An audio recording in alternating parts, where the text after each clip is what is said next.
मेरे प्यारे देशवासियों, नमस्कार। मन की बात में एक बार फिर आपसे जुड़कर मुझे बेहद खुशी हो रही है। देश के अलग अलग हिस्सों में हमारे देश के लोग देश हित में, समाज में हित में ऐसी अद्भुत चीजें कर रहे हैं और जब उनके विषय में सुनते हैं तो हमें एक नई प्रेरणा मिलती है। आज कार्यक्रम की शुरुआत मैं एथलेटिक्स में देश की ऐसी ही उपलब्धि से करूंगा। कुछ दिन पहले ही झारखंड के रांची में national senior athletics federation competition हुआ। इसमें करीब 800 एथलीट्स ने हिस्सा लिया। देश भर से आए थे। इस दौरान 4 अलग अलग इवेंट में 4 नेशनल रिकॉर्ड टूटे। गुरिंदरवीर सिंह, विशाल टीके, तेजस्विनी शंकर, देव मीणा और कुलदीप कुमार, इन साथियों ने अलग अलग कैटेगरी में नए रिकॉर्ड बनाए।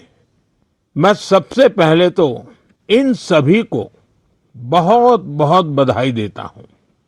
साथियों, एक इवेंट जिसकी देश भर में बहुत चर्चा हो रही है वह है 100 मीटर रेस, 100 मीटर की दौड़।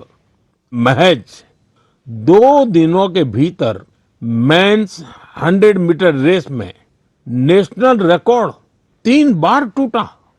जिन 2 एथलीट्स ने ये कमाल दिखाया है वे हैं गुरिंदरवीर सिंह और अनिमेष कुजूर। मैंने सोचा इस बार मन की बात में इन दोनों खिलाड़ियों से बात की जाए। अनिमेष जी नमस्कार, गुरिंदरवीर आपको भी नमस्कार, सत श्री अकाल। नमस्कार सर। नमस्कार। नमस्कार सर। अच्छा भैया, आपने तो बहुत बड़ा अचीवमेंट किया है। आपकी जोड़ी ने भी बड़ा कमाल किया है। हमने संगीत में तो जुगलबंदी देखी थी, लेकिन चुनौती में भी जुगलबंदी होती है कि एक बार एक चुनौती दे, फिर दूसरा उस चुनौती को उठा ले, फिर तीसरी बार कर ले। बड़ा इंटरेस्टिंग विषय रहा है आपका। मैं चाहता हूं कि मन की बात के श्रोताओं को पता चले कि आप लोग के विषय में उनको जानकारी हो, आपने जो पराक्रम किया है उसका पता चले। नमस्ते सर, मेरा नाम अनिमेष कुजूर है। मैं 200 मीटर और 4x100 मीटर का नेशनल रिकॉर्ड होल्डर हूँ एंड मैं छत्तीसगढ़ से बिलोंग करता हूँ सर। एंड अभी मैं उड़ीसा से खेलता हूँ। मैं लास्ट ईयर एशियन मेडल और वर्ल्ड यूनिवर्सिटी गेम्स मेडल लेके आया एंड मैं एथलेटिक्स 2021 से चालू किया। जब मैं स्कूल से पास आउट हुआ, मैं सैनिक स्कूल अंबिकापुर से पास आउट हूँ एंड मैं पहले फुटबॉल खेला करता था एंड मेरे पेरेंट्स कोविड के समय मुझे थोड़ी बहुत छूट देते थे कि तू जाके बाहर दौड़ ले या खेल ले। तो जब कोविड खत्म होने लगा तो मेरे फुटबॉल के जो फ्रेंड्स थे उन्होंने मुझे बोला कि स्टेट मीट होने वाला है, जाके तू पार्टिसिपेट कर। एंड मैं पार्टिसिपेट किया एंड मुझे पता नहीं था कि वहाँ से नेशनल का सिलेक्शन है एंड मैं वहाँ से नेशनल का सिलेक्ट हुआ एंड आज मैं इंडिया को रिप्रेजेंट कर रहा हूँ इंटरनेशनली। और गुरिंदरवीर जी का क्या है? नमस्ते सर, मेरा नाम गुरिंदरवीर है और मैं इंडियन नेवी में पैटी ऑफिसर हूँ और मैं इंडिया का सबसे तेज स्प्रिंटर हूँ। अभी मैंने 100 मीटर में 10.09 का नेशनल रिकॉर्ड बनाया है और मैं पहला इंडियन हूँ जो 10.1 के बैरियर के नीचे भागा है। और मैं कोशिश कर रहा हूँ मैं ट्रैक और वर्दी में भी अपने देश की सेवा करूँ। मेरे फादर और मेरे ग्रैंडफादर दोनों स्पोर्ट्स करते थे, तो हमारे इंडिया का कल्चर है जब भी कोई त्योहार होता है जैसे दिवाली, जैसे नया साल, तो हम अपने घर की सफाई करते हैं। तो मैं अपने फादर की ट्रॉफीज और मेडल्स की सफाई करता था, तो मेरे को वो बहुत अच्छा लगता था। मैं बहुत खुश होता था जब मैं कोई ट्रॉफी साफ करता था तो मैं पूछता था अभी ये ट्रॉफी कहाँ जीती, ये मेडल कहाँ जीता, ये फोटो कब किया है। तो फिर मेरे को वो अपनी कहानी सुनाते थे भी मैं यहाँ खेलने गया, मैंने ये नेशनल मेडल जीता, ये मैंने अपनी टीम को इतना जिताया। तो फिर मैं भी उनको बोलता था भी मैं भी कोई स्पोर्ट्स करनी है।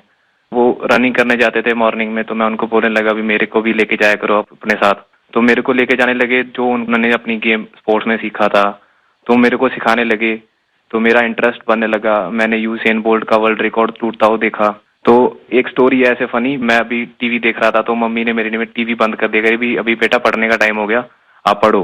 तो मैं कभी ठीक, आप मेरे को टीवी नहीं देखने देते, एक दिन ऐसा आएगा आप मेरे को टीवी में ढूंढोगे भी, देखो वो गुरिंदर दौड़ रहा है। तो मेरे को भी खुशी होती है जब मेरी माँ मेरे को टीवी पे दौड़ता हुआ देखती है। वाह वाह वाह, बड़ी शानदार बात है भी आपकी तो। हाँ जी, मिडिल क्लास फैमिली है सर। फिर मेरे फादर वो भी वॉलीबॉल खेलते थे घर की प्रॉब्लम्स की वजह से उन्होंने अपनी स्पोर्ट्स छोड़ दी। उनका जो सपना पूरा करने वाला रह गया, तो उन्होंने मेरे अंदर वो सपना देखा भी मेरा बेटा वो सपना पूरा करेगा। तो मैं उनसे बातें करता था, फिर सुनता था मिल्खा सिंह इतनी मेहनत करते थे, मैं उनको बोलता था मैं भी एक दिन आपका सपना पूरा करूंगा। तो बोलते सपना पूरा ऐसे नहीं होता, उसके लिए बहुत हार्ड वर्क करना पड़ता है, मेहनत करनी पड़ती है। मिल्खा सिंह जी खून की उल्टियां करते थे, धूप में भागते थे, सारा सारा दिन ट्रेनिंग करते थे। तो वो चीजें मेरे को इंस्पायर करती थी। मेरे फादर मेरे को इंस्पायर करते थे कि मैं भागूंगा अपने देश के लिए मेडल लाऊं, जीतूं। और ये भी था भी जब मैंने इवेंट चूज किया 100 मीटर, सभी मेरे को बोलते थे भी 100 मत करो, 100 इंडियंस का इवेंट नहीं है, इंडियंस की बॉडी 100 मीटर के लिए बनी ही नहीं है। तो मैं और मेरे फादर हमेशा बोलते थे भी गुरिंदर, हमने ये चूज किया है, हम इससे पीछे नहीं हटेंगे। जो हमें बोलते हैं भी हम नहीं कर सकते, हम उसको करके दिखाएंगे और तू करके दिखाएगा, मुझे तेरे पे भरोसा है। तो वो भरोसा जब मेरे को मेरे फादर ने मेरे पे किया, तो मैं उस भरोसे को अपनी हिम्मत बना के मैं चला और मैं आज हर इंडियन बोलता भी इंडियन स्प्रिंट कर। देखिए, आप दोनों ने बहुत बड़ा कमाल किया है और सिर्फ 2 दिनों के भीतर आप दोनों ने 3 बार नेशनल रिकॉर्ड तोड़ा है। 100 मीटर रेस में दौड़ना, और जैसा गुरिंदर वीर जी ने कहा कि लोग कहते हैं कि भारत के लोगों का तो बदन इस काम के लिए है ही नहीं, इतना मुश्किल होते हुए भी आपने काम किया। तो ये दोनों से मैं जानना चाहूंगा और मन की बात के श्रोता भी सुनना चाहेंगे कि कौन सा जज्बा था, क्या जीत थी, क्या सोचा था और कैसे कर रहे थे, ये कितना मुश्किल होता है। जी सर, मैं गुरिंदर, मैं जब स्टार्टिंग में सर बहुत स्ट्रगल था, बहुत बार डाउट भी आया कि मैं सही कर रहा हूँ, मैं सही चूज किया, क्योंकि हर बार आप नहीं जीते, कभी कभी आप सीखते हो। जब मैं हारता था, जब मैं सही परफॉर्मेंस नहीं आती थी, कोई इंजरी आ जाती थी, तो मेरे घर वाले मेरे को सपोर्ट करते थे भी कोई नहीं, एक दिन बुरा चला गया, एक साल बुरा चला गया तो इससे जिंदगी खराब नहीं होती, सपने देखना नहीं छोड़ते। तो मेरे कोच ने भी मेरे को ये सिखाया, अगर तू नहीं करेगा तो कोई और नहीं कर पाएगा। तो ऐसे जब हमारी कम्युनिटी, हमारे आसपास के लोग हमें उत्साहित करते हैं, तो हमारा कभी वो मोटिवेशन नहीं टूटता। अनिमेश जी। सर मुझे तो सारे लोग बोलते थे कि जब मैं 2021 में चालू किया एथलेटिक्स, तो मुझे बोलते थे कि देख ये नया नया फील्ड है, तू कर पाएगा कि नहीं। तो मैं बोला कि अब मैं इस फील्ड में घुसा हूँ तो करूंगा ही। मेरे पापा भी हमेशा मुझे बोलते थे कि तू इस फील्ड में घुसा है तो कभी पीछे मुड़ के देखना मत, क्योंकि सोचते तो सभी हैं कि ये करना है वो करना है, बट करके बहुत कमी दिखाते हैं। तू बस इस फील्ड में घुसा है तो इस पे अमल रहना, इस पे आगे बढ़ना है। देखो सारी फैसिलिटीज, सब चीज हम लोग सपोर्ट करेंगे, फैमिली सपोर्ट, फाइनेंशियल सपोर्ट, सब चीज हम लोग करेंगे, बस तू मेहनत कर और इंडिया को दिखा कि इंडियंस भी भाग सकते हैं। क्योंकि ये मुझे भी लोग बोलते थे कि इंडियंस की जीन्स ऐसे नहीं है कि वो सब 10 या सब 10-1 के अंदर भाग सकते हैं या कोई स्प्रिंट कर सकता है।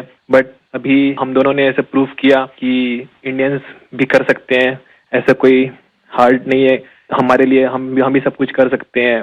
तो सर ये सारी चीजें मुझे बहुत मोटिवेट करती है, एंड जैसे जैसे हम ट्रेनिंग कर रहे हैं हम और टाइमिंग तोड़ रहे हैं अपना, एंड बाकी इंडियंस को भी ये चीज दिख रहा है कि इंडियंस भी कर सकते हैं, एंड हम और करेंगे सर अभी। एंड अभी हम दोनों का सिलेक्शन कॉमनवेल्थ गेम्स के लिए भी हुआ है, तो वहाँ अपकमिंग कंपटीशन में हम और अच्छा परफॉर्म करेंगे। अच्छा, देखिए, मेरे मन में भी एक कुतूहल है और लोगों को भी होगा। मैंने सुना है कि आप दोनों अच्छे दोस्त भी हैं। आप दोनों ने कुछ ठान रखा था क्या कि तुमने मेरा रिकॉर्ड तोड़ा तो मैं तेरा रिकॉर्ड तोड़ दूंगा? पहले अनिमेश बता दे। सर जी पहले रिकॉर्ड 10.18 का था जो कि मेरा ही था, एंड देन उसको गुरिंदर भैया ने सेमीफाइनल में तोड़ दिया 10.17 करके, एंड मैंने फिर से उसको सेमीफाइनल 2 में 10.15 करके तोड़ दिया। तो उस समय जब मेरा सेमीफाइनल हुआ तो हम दोनों ही खुश थे कि हाँ चलो ठीक है, तो आज रिकॉर्ड टूटा एंड चलो हम दोनों ने तोड़ा ऐसा। क्योंकि उस समय कंपटीशन में राइवलरी रहती है, बट हम दोनों ठान के रखे थे पहले से ही कि उससे पहले हम लोग सऊदी अरेबिया भी गए थे कंपटीशन करने के लिए, तो वहाँ भी हम दोनों रूममेट थे, तो हम दोनों वहाँ भी ऐसा बात करते थे कि इंडिया के स्प्रिंटिंग को आगे लेके जाना है, एंड हमारे हाथों में है वो चीज, हम जो करेंगे वही बाकियों को मोटिवेट करेगा। गुरिंदर वीर क्या कहना चाहेंगे? हम दोनों ने डिसाइड किया था भी हम दोनों अच्छा भागेंगे, तो कभी भी सर एक दूसरे को जरूरत होती है तो एक दूसरे के साथ खड़े होते हैं। जैसे अभी रिकॉर्ड करने से पहले जब मैंने रिकॉर्ड किया फिर अनिमेश ने किया, तो जब हम वार्म अप कर रहे थे तो मैं अनिमेश को बता रहा था अभी अनिमेश वो ब्लॉक सही है, उस पे जाके बैठ, वहां पे स्ट्राइड कर ले, हम वार्म अप यहाँ पे करेंगे, यहाँ पे वार्म अप सही होगा। तो एक दूसरे की हेल्प करते हैं, एक दूसरे की हेल्प करते हैं, जब तो दूसरा भी इम्प्रूव करता है हम भी इम्प्रूव करते हैं। तो दोस्ती भी चाहिए सर, बट जब हम ग्राउंड के बाहर हैं, कंपटीशन के बाहर हैं, तो हम दोस्त हैं, बट जब हम ग्राउंड में चले जाते हैं तो एक दूसरे के कॉम्पिटिटर हो जाते हैं। तो ये होता भी मैं इससे फास्ट भागूंगा, मैं इससे फास्ट भागूंगा। देखिए, आप लोगों ने जो स्पर्धा की है ना, वो देश का मान बढ़ाने के लिए की है, देश को भविष्य में इस जगह पे पहुंचाने के लिए की है और एक पॉजिटिव स्पिरिट से की है। और मैं मानता हूं कि आपका ये जो स्पोर्ट्समैन स्पिरिट है, खेलना भी है, एक दूसरे को चुनौती भी देना है और फिर आगे निकलने के लिए प्रयास करना है और फिर आगे जाने के लिए एक दूसरे की मदद करना है। ये अद्भुत काम किया है आप लोगों ने। मेरी तरफ से आपको बहुत बहुत बधाई, मेरी बहुत बहुत शुभकामनाएं और आप देश का नाम भी रोशन करेंगे, मुझे पूरा विश्वास है। आप ऐसे ही मेहनत करते रहिए, बहुत प्रगति होगी। बहुत बहुत शुभकामनाएं मेरी। शुक्रिया सर, शुक्रिया आपका सर। बहुत बहुत धन्यवाद। मेरे प्यारे देशवासियों, इस समय देश के ज्यादातर हिस्सों में बहुत गर्मी पड़ रही है। तेज धूप, गर्म हवाएं, ऐसे मौसम में अपना ध्यान रखना बहुत जरूरी है। पानी पीते रहिए। धूप में अगर निकलना ही पड़े तो थोड़ा संभल कर निकले। इस दिशा में सरकार की भिन्न भिन्न डिपार्टमेंट्स ने जो गाइडलाइंस जारी की है वो भी भूलिएगा नहीं। साथियों, हमारे यहाँ गर्मी से लड़ने का तरीका कई बार रसोई में भी मिलता है।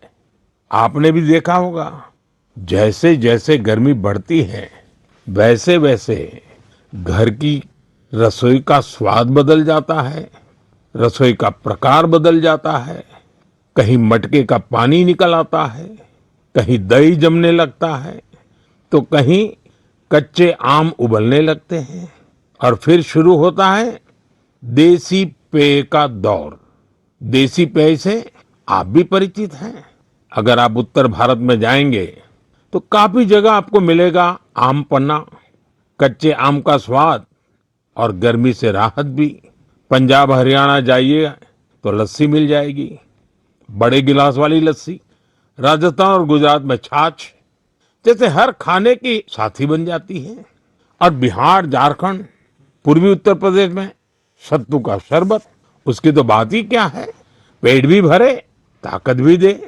कोंकण और गोवा में कोकम शरबत, सोल कढ़ी, दक्षिण भारत में पानकम, नीरमोर, संबारम और ओडिशा में बेलपना। वो सिर्फ पेय नहीं, भारत के अलग अलग क्षेत्रों की परंपरा का हिस्सा है और इसमें एक भारत श्रेष्ठ भारत की भावना की झलक भी मिलती है। और एक बात जरूर ध्यान रखिएगा, इनमें से ज्यादातर चीजें हमारी अपनी रसोई से निकली है, हमारे खेत खलिहान से निकली है। कोई बड़ी ब्रांडिंग नहीं है, लेकिन पीढ़ियों का अनुभव उनमें समाया हुआ है। आप भी गर्मी के दौरान देसी पेयजलों का खूब आनंद लीजिए। साथियों, गर्मी आते ही एक और चर्चा हर घर में शुरू हो जाती है और वो है आम। आम आम चर्चा का विषय होता है। भारत में शायद ही कोई घर होगा जहां गर्मियों में आम की बात न होती हो। हर इलाके का अपना आम, अपना स्वाद, अपनी खुशबू। महाराष्ट्र और कोंकण का हापुस, अल्फांसो, गुजरात का केसर, यह तो आमरस की जान है। उत्तर प्रदेश का दशहरी और मेरी काशी का लंगड़ा।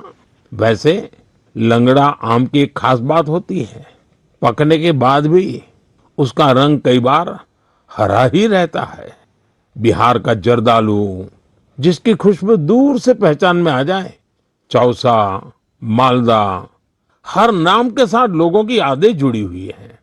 दक्षिण भारत जाइए तो बंगनपल्ली, तोतापुरी, नीलम, मलगोवा, बंगाल का हिमसागर, उड़ीसा और आंध्र प्रदेश का सुवर्ण रेखा, यानी जगह बदलती है, आम का रूप, रंग और उसका स्वाद भी बदल जाता है। और साथियों, आम की ये यात्रा अब गांव से ग्लोबल मार्केट तक भी पहुंच रही है। आज मन की बात के माध्यम से मैं आम की पैदावार से जुड़े अपने किसान भाई बहनों की प्रशंसा करूंगा। आप देश की कृषि अर्थव्यवस्था के लिए आम किसान नहीं, बहुत विशेष हैं। ऐसे ही छाए रहिए। साथियों, गर्मी के इन दिनों में ऐसे तो स्कूलों की छुट्टियां होती हैं, लेकिन मैं एक ऐसे क्लास की बात करूंगा जिसमें आपका एडमिशन करने का मन कर जाएगा। साथियों, एक स्थिति की कल्पना कीजिए, एक ऐसा स्कूल जहां बच्चे भी आते हो, युवा भी और बुजुर्ग भी, जहां कोई फीस ना हो, कोई बड़ी बिल्डिंग ना हो, कोई क्लासरूम भी ना हो, और सबसे रोचक बात, वहां क्लास नदी में लगती हो। साथियों, ये कोई कहानी नहीं है, ये एक सच्चा प्रयास है। केरलम के आलुवा में साजी वला शेरिल जी ऐसा ही एक स्विमिंग क्लब चला रहे हैं। अब तक 15,000 से ज्यादा लोग यहाँ तैरना सीख चुके हैं। साजी जी ने दिव्यांग बच्चों को भी स्विमिंग सिखाई है। इस प्रयास के पीछे एक पीड़ा भी छिपी है। कुछ वर्ष पहले एक नौका हादसे में कई छात्रों की मृत्यु हो गई थी। उस घटना ने साजी जी को भीतर तक झकझोर दिया। उन्होंने सोचा, अगर बच्चों को तैरना आता होता तो शायद कई जानें बच जाती। बस यहीं से शुरू हुआ उनका ये अभियान। साथियों, साजी वलाशेरिल जी का जीवन हमें एक बहुत बड़ी सीख देता है। सेवा करने के लिए बहुत बड़े साधन जरूरी नहीं होते, जरूरी होता है एक अच्छा इरादा और लगातार किया गया प्रयास। इन्हीं के दम पर हजारों लोगों के जीवन में बदलाव लाया जा सकता है। मेरे प्यारे देशवासियों, बीते दिनों मुझे यूरोप के नीदरलैंड जाने का अवसर मिला। वहां मैं कई मीटिंग में शामिल हुआ। इसी दौरान एक ऐसा क्षण आया जिसने हर भारतीय को गर्व से भर दिया। नीदरलैंड्स में आयोजित एक विशेष समारोह में चोला काल की प्राचीन ताम्र पट्टिकाएं भारत को वापस सौंपी गई। उस कार्यक्रम में नीदरलैंड्स के प्रधानमंत्री भी मौजूद थे।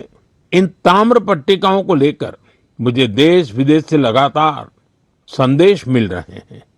लोग खुशी जता रहे हैं, गर्व व्यक्त कर रहे हैं।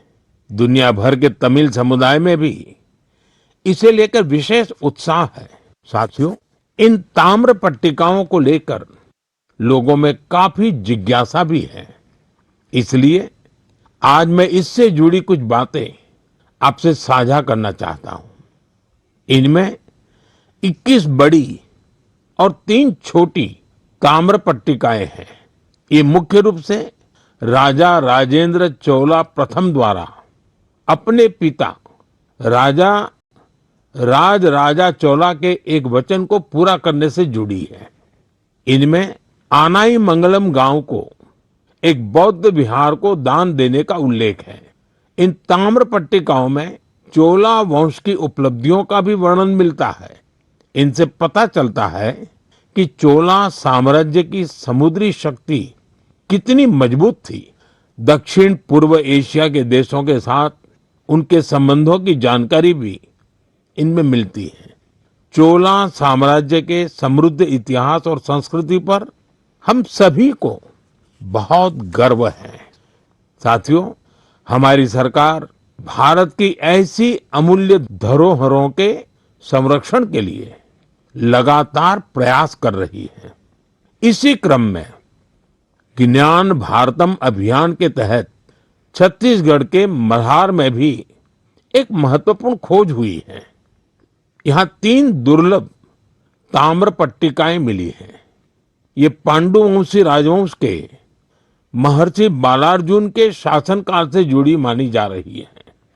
विशेषज्ञ मानते हैं कि इंस्क्रिप्शंस 6ठी 7वीं सदी के हैं, यानी 1400-1500 साल पुराने। ये ताम्र पट्टिकाएं प्राचीन ब्राह्मी लिपि और पाली भाषा में लिखी गई है। इनसे उस समय की शासन व्यवस्था, धर्म और संस्कृति के बारे में महत्वपूर्ण जानकारी मिलती है। साथियों, हम भारतीयों में खगोल विज्ञान यानी एस्ट्रोनॉमी को लेकर हमेशा विशेष आकर्षण रहा है। हमारे देश में आज भी सदियों पुरानी ऑब्जर्वेटरीज मौजूद है। यहाँ अद्भुत मैथमेटिकल डिस्कवरीज हुई है। नेविगेशन हो, पंचांग हो या हमारे पर्व त्योहार, इन सब का संबंध आकाश और तारों से रहा है। हमारे यहाँ एस्ट्रोनॉमी ने हर पीढ़ी में कौतूहल जगाया है, उसे एक्सप्लोरेशन के लिए प्रेरित किया है और आज के युवाओं में भी इसे लेकर काफी उत्साह दिखाई देता है। आजकल आप भी देखते होंगे देश भर में एस्ट्रोनॉमी क्लब्स तेजी से लोकप्रिय हो रहे हैं। बड़े शहरों से लेकर छोटे कस्बों तक, स्कूलों से लेकर पार्कों तक इनकी गतिविधियां दिखाई देती हैं। मुझे बेंगलोर एस्ट्रोनॉमिकल सोसाइटी के बारे में जानकारी मिली। यहाँ ऑब्जर्वेशनल सेशंस आयोजित किए जाते हैं। इस संस्था ने ग्रामीण क्षेत्रों में एस्ट्रोनॉमी को लोकप्रिय बनाने का मिशन भी शुरू किया है। खगोल मंडल नाम की टीम ने 30 घंटे का एक बहुत इनोवेटिव कोर्स शुरू किया है। साथियों, रात में तारों को निहारना अपने आप में अद्भुत अनुभव होता है। एस्ट्रो केरला नाम की एक संस्था नाइट ऑब्जर्वेशन कैंप और वर्कशॉप आयोजित करती है। यहाँ युवा साथी टेलीस्कोप बनाना और स्टार मैप्स का इस्तेमाल करना सीखते हैं। राजकोट के बिग बैंग एस्ट्रोनॉमी क्लब ने गिर के जंगलों से लेकर कच्छ के रण तक अनेक एस्ट्रोनॉमी इवेंट्स आयोजित किए हैं। ज्योतिर्विद्या परिसंस्था भी एस्ट्रोनॉमी के सबसे पुराने संस्थानों में से एक है। यहाँ ऑब्जर्वेशनल फैसिलिटीज के साथ साथ बुक्स, लाइब्रेरी और टेलीस्कोप लाइब्रेरी की सुविधा भी है। मैं आईसेक का भी जिक्र करना चाहूंगा। यह एक student led nation wide network है जो एस्ट्रोनॉमी और एस्ट्रोफिजिक्स क्लब को आपस में जोड़ता है। साथियों, अपनी हॉबी के लिए समय निकालना और लगातार कुछ नया सीखते रहना बहुत जरूरी है। मैं युवाओं से आग्रह करूंगा कि वे किसी एस्ट्रोनॉमी क्लब से जरूर जुड़े और इन छुट्टियों में किसी प्लेनेटेरियम को भी जरूर देखने जाएं। साथियों, मन की बात कार्यक्रम को जो लोग टीवी पर देख रहे हैं, मैं उनसे कहूंगा एक वीडियो जरूर देखिएगा। ये वीडियो पिछले दिनों बहुत चर्चा में रहा। इसमें कुछ लोग बहुत धैर्य से, बहुत सावधानी से एक गंगा डॉल्फिन को बचाने की कोशिश कर रहे हैं। आपको ये जानकर आश्चर्य होगा, इस पूरे प्रयास में करीब 13 घंटे लगे और आखिरकार वो डॉल्फिन बच गई। साथियों, इसमें बहुत बड़ी भूमिका रही भारत की पहली गंगा डॉल्फिन रेस्क्यू एम्बुलेंस की। ये घटना उत्तर प्रदेश की है। वहां एक गंगा डॉल्फिन नहर में फंस गई थी। ऐसे समय में नमामि गंगे अभियान के तहत बनी ये एम्बुलेंस उसके लिए उम्मीद बनकर पहुंची। फिर बहुत सावधानी से उसे बाहर निकाला गया, उसकी जांच की गई, उसका इलाज किया गया और उसके बाद उसे सुरक्षित राप्ती नदी में छोड़ दिया गया। एक तरह से कहें तो एक जीवन फिर अपने घर लौट गया। साथियों, ये डॉल्फिन रेस्क्यू एम्बुलेंस बहुत खास है। इसे एक चलते फिरते अस्पताल की तरह तैयार किया गया है। इसमें डॉल्फिन को सुरक्षित रखने की व्यवस्था है, ऑक्सीजन की सुविधा है, विशेष स्ट्रेचर है, बचाव के उपकरण है। यानी अगर कोई डॉल्फिन घायल हो जाए, नहर में फंस जाए या नदी से कट जाए तो तुरंत उसकी मदद की जा सकती है। साथियों, जब हम गंगा डॉल्फिन को बचाते हैं तो हम सिर्फ एक प्रजाति को नहीं बचाते, हम गंगा की जैव विविधता को बचाते हैं, नदी के पूरे जीवन तंत्र को बचाते हैं और अपनी आने वाली पीढ़ियों के लिए प्रकृति की एक अमूल्य धरोहर भी बचाते हैं। मेरे प्यारे देशवासियों, आप में से बहुत लोगों की नदी, तालाब और कुएं के पानी से जुड़ी यादें जरूर होगी। किसी को तालाब में तैरना याद होगा, किसी को दोस्तों के साथ तालाब किनारे खेलना, किसी को उस मिट्टी की खुशबू याद होगी। बचपन की ऐसी यादें जीवन भर मन में बसी रहती हैं। साथियों, ऐसी ही यादों को बचाने की एक प्रेरक गाथा उत्तर प्रदेश के बस्ती जिले से सामने आई है। बस्ती के आकाश गुप्ता अपने गांव की मनोरमा नदी को देखकर बहुत दुखी होते थे, क्योंकि जिस नदी को उन्होंने बचपन में साफ और जीवन देखा था, समय के साथ उस नदी में प्लास्टिक जमा होने लगा था, गंदगी बढ़ती चली जा रही थी। श्रीमान आकाश ने तय किया कि शिकायत नहीं करेंगे, एक नई शुरुआत करेंगे। शिकायत नहीं, शुरुआत मंत्र बन गया। उन्होंने अपने दोस्तों को साथ लिया। सिर्फ जाल था, फावड़ा था, टोकरी थी और सबसे बड़ी ताकत थी कुछ बदलने का संकल्प। ये युवा नदी में उतरते थे, जलकुंभ भी निकालते थे, प्लास्टिक और कचरा बाहर लाते थे। कई बार एक दिन में 50-60 किलो तक कचरा नदी से निकाला गया। धीरे धीरे मनोरमा नदी का वह हिस्सा फिर से साफ दिखने लगा। आसपास के लोगों का ध्यान भी इस काम की तरफ गया। लोगों में स्वच्छता को लेकर जागरूकता बढ़ी। साथियों, ऐसी ही एक प्रेरक कहानी गोवा से भी सामने आई है। गोवा के बाल कृष्ण अय्या जी रिटायर्ड टीचर हैं, लेकिन समाज के लिए काम करने का उनका उत्साह आज भी वैसा ही है। उन्हें मड्डी तोलाब इलाके में पानी की समस्या बहुत परेशान करती थी। उन्होंने भी समाधान के लिए काम शुरू किया। बालकृष्ण जी ने पाइपलाइन बिछाने के काम में महत्वपूर्ण भूमिका निभाई। इससे कई घरों तक पानी पहुंचा। जिन परिवारों को पानी के लिए रोज संघर्ष करना पड़ता था, उनके लिए यह बहुत बड़ी राहत बनी। साथियों, पिछले महीने मुझे एक बहुत अच्छा अनुभव हुआ। इसका संबंध मन की बात से भी जुड़ा है, इसलिए आज मैं इसकी चर्चा आपसे करना चाहता हूँ। तमिलनाडु के नागरकोइल में मेरी मुलाकात एक टीचर से हुई। करीब 3 दशक पहले भी मैं उनसे मिला था।